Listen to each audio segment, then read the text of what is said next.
Bien-aimés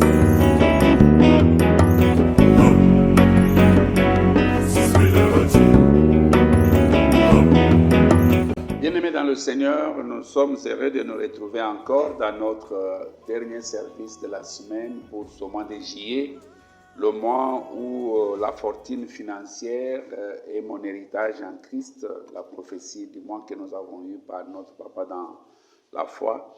Et aujourd'hui, dans ce dernier service, je sais que l'Éternel, le Dieu puissant, réserve le meilleur à la fin. Tu ne vas pas manquer des stratégies nécessaires, des choses qu'il te faut pour que tu puisses jouir de la fortune financière. Prions le Seigneur pour sa parole. Père, dans le nom de Jésus, parle-nous comme tu nous as jamais parlé. Cher Saint-Esprit, communique-nous la volonté du Père. Conduis-nous dans toutes les révélations. Dans le nom de Jésus. Amen. Bien-aimés dans le Seigneur, nous sommes une fois de plus ensemble pour partager cette parole de Dieu, la dernière parole pour la semaine, pour ce mois de juillet. Et chaque semaine, chaque mercredi, nous partageons le thème « Comprendre le principe fondamentaux de la richesse du royaume ». Comprendre le principe de base, le principe qu'il faut pour jouir de la richesse dans le royaume. Même si la fortune financière est notre héritage, mais il y a des principes que nous devons appliquer pour jouir de cet héritage. Bien-aimés dans le Seigneur, vous pouvez vous rappeler toujours, nous le disons, que la position que Dieu occupe dans la gestion de nos finances, c'est une clé nécessaire pour que nous puissions jouir de l'épanouissement les jours ou le moment difficile. Pendant les moments difficiles, il y a certaines choses que nous pouvons faire. Et la première des choses que nous devons connaître pendant les moments difficiles, c'est la position qu'occupe Dieu dans notre gestion. Je vois ici dans Genèse 26, la Bible nous dit qu'il y a une famine dans le pays. Il ne s'agit pas de celle qui eut lieu du temps d'Abraham. Isaac partit pour Guérar chez Abimelech, roi des Philistins. Le Seigneur apparut à Isaac et lui dit, « Ne va pas en Égypte, mais installe-toi dans le pays que je t'indiquerai. » Installe-toi dans le pays que je t'indiquerai. Dieu a toujours un pays qu'il faut indiquer si tu veux jouir de la fortune. Isaac voulait fuir, aller dans un autre pays. Le lieu n'a pas de problème, mais la position qu'occupe Dieu dans nos affaires, c'est ce qui compte. Et quand Dieu occupe la première place, il va chaque fois nous communiquer où nous devons rester, où nous devons faire nos affaires.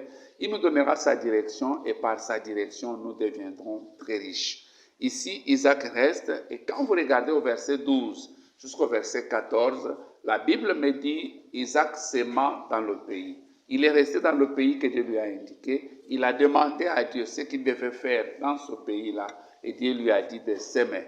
Bien-aimé, lorsque vous êtes avec Dieu et particulièrement Dieu en première position dans les gestions financières, il va vous indiquer ce que vous devez faire. Et par ce que vous devez faire, vous deviendrez riche. La Bible dit, cet homme devient de plus en plus riche. De plus en plus. Il est même arrivé à devenir fort riche, qu'il était envié par les Philistins, qui lui ont même demandé de quitter leur pays à cause de sa richesse. Ça, c'est quand Dieu occupe la première place dans notre vie. Je sais que toi aussi, tu vas faire que Dieu puisse occuper la première place et tu vas jouir de la fortune. Le deuxième exemple est donné dans 1 Roi 17 avec la veuve de Sarepta, cette femme qui restait qu'avec un peu de farine, un peu d'huile, mais lorsqu'elle a mis Dieu à la première position, Dieu était ici représenté par son serviteur. Bien-aimé dans le Seigneur, toutes choses que nous donnons à Dieu ou que nous donnons à ses serviteurs ou que nous donnons pour l'avancement de son royaume, c'est une sémence. Et chaque sémence pour l'avancement du royaume nous rattache davantage de Dieu. Lorsque vous êtes attaché à Dieu, vous ne manquerez de rien. David n'a manqué de rien. Pourquoi? Parce qu'il était attaché à Dieu. Dans 1 Chronique 29, verset 3, il dit « Dans mon attachement, je donne ». Il donnait ses semences et cela l'attachait davantage à Dieu. Et quand toi tu donnes ainsi, tu ne manqueras pas de jouir de fortune financière. Servir Dieu et les intérêts de son royaume, c'est une clé vitale pour la richesse d'alliance. Si vous voulez jouir de la richesse d'alliance, servez Dieu. Et particulièrement, vous le servez et vous servez les intérêts de son royaume. Vous le servez avec vos biens, avec vos ressources. En tout cas, c'est une clé vitale. Et je te vois entrer dans la richesse avant que cette année finisse. Tu vas expérimenter un développement financier que tu n'avais jamais expérimenté à cause de ces clés. La Bible nous dit, vous verrez de nouveau la différence. Dans Malachie 3, le verset 6 à 11, et particulièrement le verset 17, 16 à 18, la Bible nous dit, vous verrez de nouveau la différence entre ceux qui servent l'Éternel et ceux qui ne servent pas. Cette différence, ça se remarquera dans ta propre vie, et cela dans les noms puissants de Jésus. Bien-aimés dans le Seigneur, nous avons besoin de connaître certaines exigences pour avoir un bon rendement de nos semences. Je nous ai dit qu'à chaque fois que nous donnons, chaque don que nous faisons, que ce soit pour l'avancement du royaume, que ce soit pour servir les seigneurs, ou ses serviteurs, ou ses ministères, ce sont des semences. Mais pour que nos semences rentrent, nous devons avoir certaines choses que nous devons faire. Ici, pour aujourd'hui, nous allons comprendre qu'il faut que nous puissions comprendre que nos semences ou bien nos données, ça ne nous appauvrit pas. Au contraire, nos semences nous bénissent nous-mêmes plus que les pauvres à qui nous donnons. Lorsque vous donnez aux pauvres, vous devenez de plus en plus riches par rapport aux pauvres à qui vous avez remis. Dans Psaume 41, la Bible nous dit au verset 1er jusqu'au verset 3e, Psaume 41, le verset 1er jusqu'au verset 3, la Bible nous dit, du répertoire du chef de chorale, psaume appartenant au recueil de David, heureux l'homme qui prête attention aux faibles. Les jours où tout va mal pour lui, le Seigneur le tire des dangers. Le Seigneur le garde en vie et le rend heureux sur la terre, sans le laisser tomber entre les griffes de ses ennemis. Le Seigneur le soutient sur son lit de souffrance en l'entourant des soins pendant sa maladie. Donc, quand tu donnes aux pauvres, c'est toi qui es béni, plus que même les pauvres à qui tu as donné. Et c'est très important, peuple de Dieu. Quand nous donnons, ne considérons pas que nos semences nous appauvrissent. En donnant, lorsque nous semons, c'est vrai, ça quitte nos mains, mais ça revient. Et quand ça revient, c'est sous une forme plus meilleure. Dans Proverbe 28, le verset 27, la Bible nous dit, « L'homme généreux envers les pauvres ne manquera jamais de rien. Mais celui qui ferme les yeux sur leur misère sera maudit par beaucoup. » L'homme généreux, l'homme qui donne aux pauvres, il ne manque de rien. Toi, tu ne manqueras de rien. Ta semence fera que tu sois encore plus riche. La deuxième exigence, nous devons toujours arroser nos semences avec des actions de grâce. Nous ne devons pas donner et ne pas remercier Dieu pour ça, mais nous devons ajouter à nos semences une vie d'action de grâce. C'est une vie abondante de richesse. Dans Proverbe 12, le verset 14, la Bible me dit, Proverbe 12, 14, on peut obtenir le succès par ses paroles comme on s'assure un salaire par son travail. Par nos paroles, nous devons avoir toujours des paroles d'action de grâce. Nous devons rendre grâce à Dieu pour le fait même qu'il t'a donné quelque chose à donner à l'autre. Il ne faut pas donner en murmurant, il ne faut pas donner en... Tu es en train de te complaindre, pourquoi j'ai donné, pourquoi toujours à moi, pourquoi... Non, quand tu as l'opportunité de donner, donne en rendant grâce à Dieu. Pourquoi? Parce que quand tu le fais, tu es en train d'arroser ta semence. Dans Proverbe 13, le verset 2, la Bible nous dit, « L'homme de bien récolte le fruit de ce qu'il dit. Les gens déloyaux vivent des violences. » L'homme de bien récolte le fruit de ce qu'il dit. Bien-aimé, tu vas récolter le fruit de tes paroles. Mais les paroles d'action de grâce, quand nous donnons et nous rendons grâce à Dieu, nous le bénissons, nous voyons cela comme une bonne opportunité de s'épanouir. Nous ne manquerons pas de nous épanouir. Je vois quelqu'un qui va s'épanouir et cela dans le nom de Jésus. Dans Hébreux 13, le verset 15, la Bible me dit, Hébreux 13, le verset 15, la Bible me dit,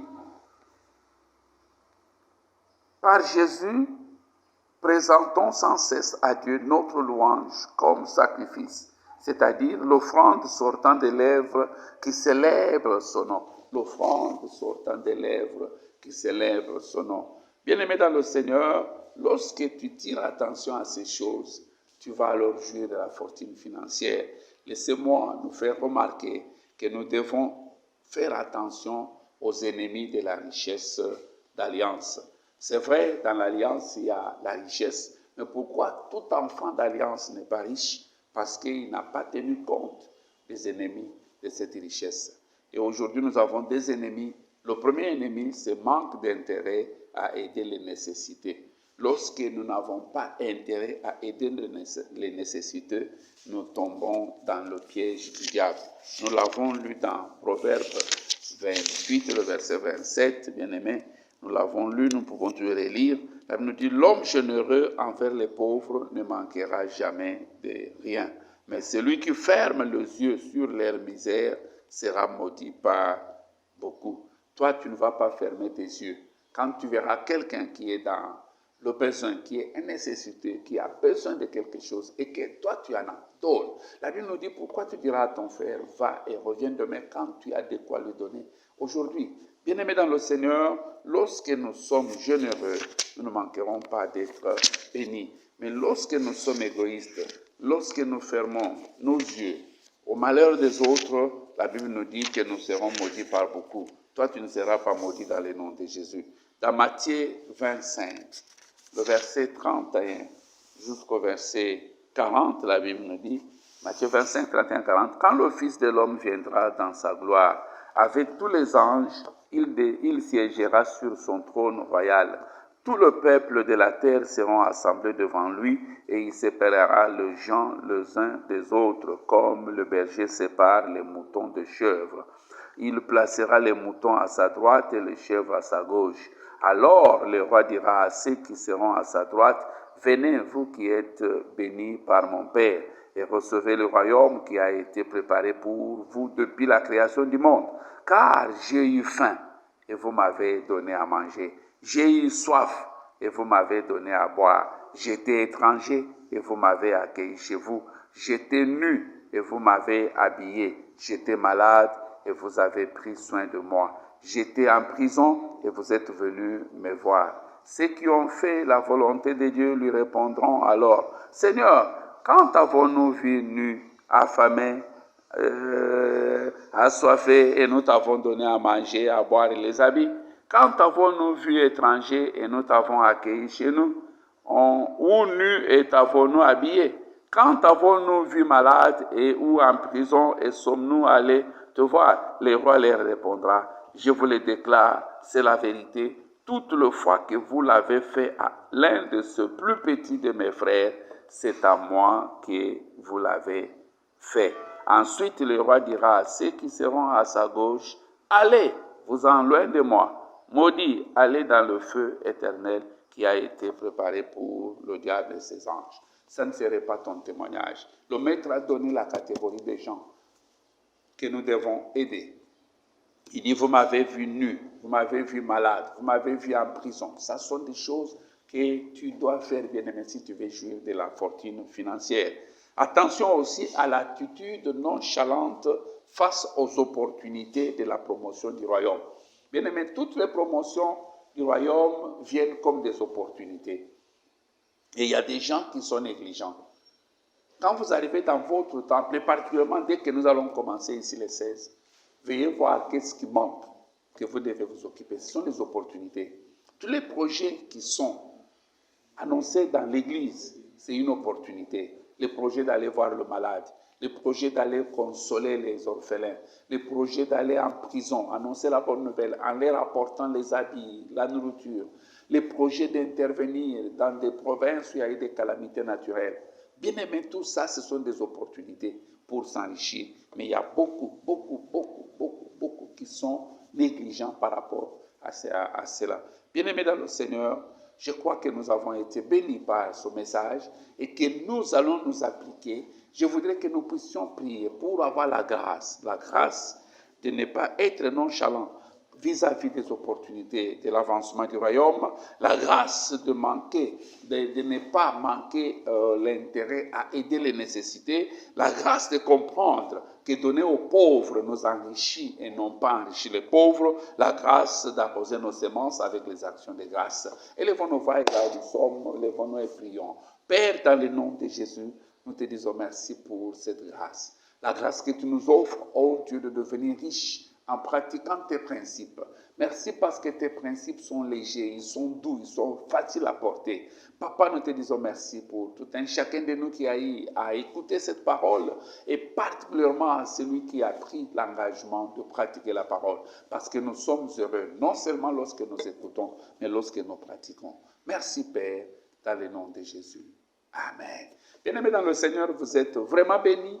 Peut-être que vous avez fait aussi cette prière, mais la première prière que Dieu veut avoir de toi, c'est la prière de repentance. La prière de celui qui veut recevoir Jésus dans son cœur comme son Seigneur et Sauveur. Si tu ne l'as pas encore fait, bien-aimé, tu peux faire cela avec moi en ce moment. Et Dieu va exaucer aussi à ta première prière. Fais d'abord cette première prière qui est la repentance et le retour dans la maison afin que tu puisses jouir des choses de la maison. Si tu es prêt à le faire, mets ta main droite sur la poitrine et tu peux reprendre après moi à haute voix. Seigneur Jésus, je reconnais que je suis un pécheur, je ne peux pas me sauver moi-même.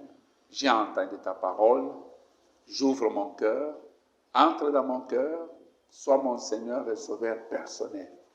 Pardonne mes péchés que j'ai fait consciemment ou inconsciemment. Inscris mon nom dans ton livre de vie.